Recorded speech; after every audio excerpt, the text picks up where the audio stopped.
This is Glenn Beckstead. He's a book collector in Salt Lake City. He's going to introduce us to about how much Books of Mormon cost and other LDS literature. Hello. We're talking today about LDS books and maybe some other books also, but we just want to point out how collecting can be fun and maybe profitable, but we mostly want to tell you something about the books. So we want to start out with, there are books like first edition Book of Mormons that can sell for as much as $150,000. There are also books that, especially the Book of Commandments, that sell for $1.5 million or more. The Book of Commandments is a very interesting book, and it's very rare. There's 30 plus known, and they are very rare because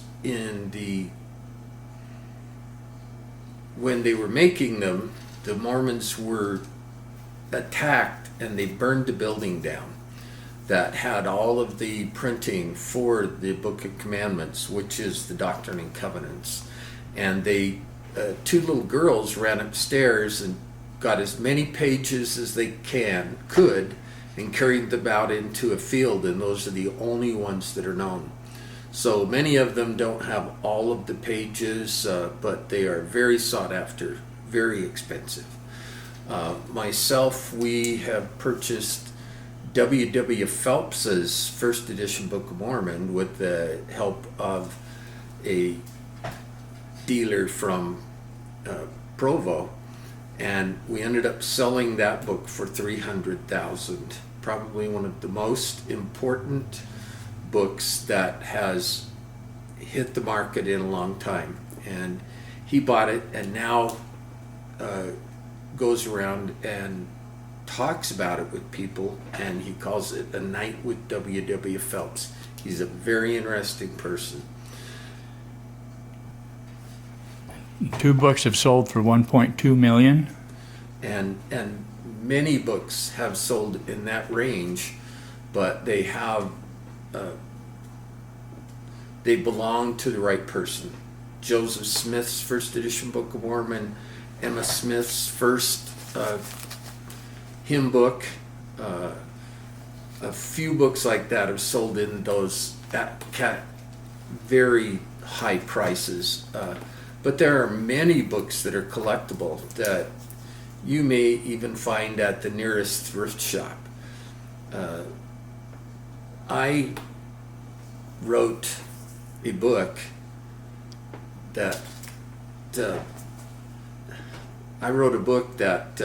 talks about triples, and that is Book of Mormon, Doctrine and Covenants, and Pearl of Great Price.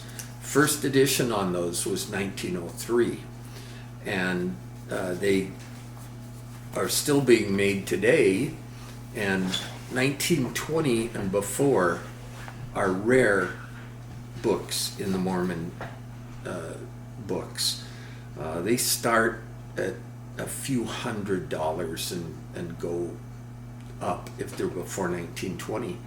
They're also collectible for many other reasons. Who owned the book, if it's written in, if it was given away by someone. One of our prophets, you're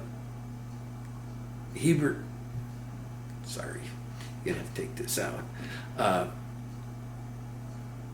Heber J. Grant signed many books, and any of the books that are signed by him have some value. And he has little notes in them to who he was sending them to. He signed enough books that he had a secretary who signed his name, but you can't tell the difference, so they're all worth the same amount. There are lots of books that are early. The Journal of Discourses is a book that you can find every now and then. It's fairly hard, but they range in prices. but most of them are $300 to $1,500. There's also MIA, young men's, young women's books that started in the 1890s and are still printed in one form or another today. There were lots of books that went out just for missionaries, and they are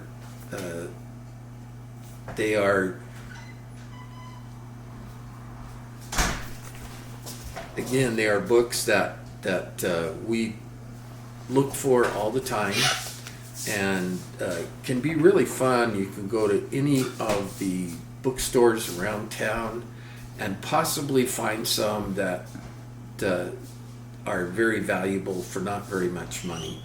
That's one of the things fun about the Mormon memorabilia, is there's quite a bit of it out there, and it doesn't have to be a Book of Mormon to be worth money. I personally sell Salt Lake Temple dedication tickets that were put out in 1893. Of course, you had to have one to go to the temple dedication process, which lasted for over 30 days. And they had 1 to 4 sessions each day, and the tickets were for those. They are now selling in the $900 range, and getting harder and harder to find. There are many collectibles out there in books that are enjoyable and fun to find. Some of them are children's books. I collect children's books very heavily, and they can be anywhere from little golden books that most of us remember as kids to very old. In the 1860s, they still came out with some colored children's books. They can be LDS. There are some children's books put out in the 1880s, and they were mostly church related, so it was the Book of Mormon, stories, and George Buchanan was the person who put most of those out, who was the printer and the writer for those books. There's money that the church put out at different times. White notes are one of them. In the entire country, they didn't have enough change, enough U.S. money, so very often they made their own. And the Mormons did that many times, with the white notes, with Nauvoo notes, with 3 or 4 different kinds of notes that were made in Nauvoo, with Joseph Smith being a signer on many of them. They are getting very expensive now, but they are around. How much? They run anywhere from $400 or $500 a piece up to $10,000 a piece. What about Books of Mormon printed in Nauvoo and England? There's a difference. In the early days, most of them were printed in the Nauvoo area, and they sell for a lot of money. I think that like in the 1850s is one of the last times they were printed in the United States. Then they went over to England, and then when the Saints got here in Salt Lake, they started printing some of the Book of Mormons here. And they are, first edition Salt Lake is 1879, and 1879 was also a first edition that the Book of Mormon was split into verses, chapters. Before that, they just ran like a regular book, one way across the page, and then there was the change in 79 to where they were split into chapters and verse. And then in 1920, they split the page down the middle, so that you read half of the page and then you read the other half. How much are they worth? They run all over the place. A 1920 can be worth as much as $150. Most of them are worth about $25, but there are many variations. Book of Mormon's from 1879. I have a 1881 that's a Liverpool, but it's worth about $2,500 right now. And the nicer it is, the more they're worth. This is a very nice back. It's leather. It's got gold gilding on it. All of those things make a difference. This is a Salt Lake hymn book from 1881, and these are different because all they have is the words in them. Until 1915, these came out and they only had words. The person who was playing the piano had his own book that had the music in it, but he was the only one. They're, again, variations in the Book of Mormon are all over the place. If you find one, you can normally find something online that would tell you about what the value is, if you're concerned about the value. It's just fun to have them, to find them, or even to buy them if you need to complete a collection. As a collector myself of many different things, there's something satisfying about having one that has a real history to it. You look at some of these early books and you wonder who owned them, like the Book of Mormon that we had of W.W. Phelps's. There's not very often when you know whose it is, but interesting people with interesting stories, and the history of many of these books can be found because of who owned them. Very often we'll find a name in it. Look that up in some of the genealogy sites that the church has, and it makes it very interesting to know that this person joined the church, traveled to Salt Lake, did all of those kinds of things, and it's fairly easy to find that information, so that can make it really fun also.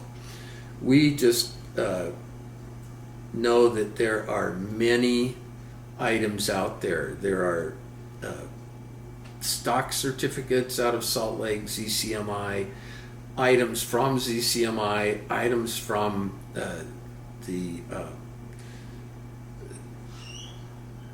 from many of the buildings here in Salt Lake, but especially the temple.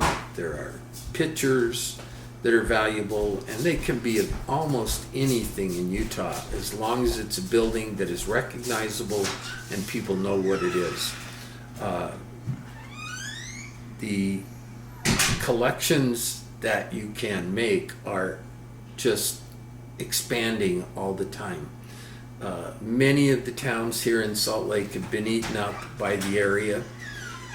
The other day I found a letter out of Junction, Utah, which is in West Jordan, and was there. It's no longer there, and that's where some of my relatives are from, so I really enjoy it.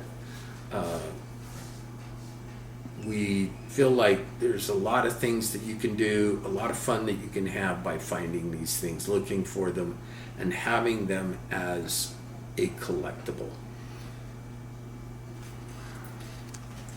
Thank you, Glenn. Enjoy, YouTubers.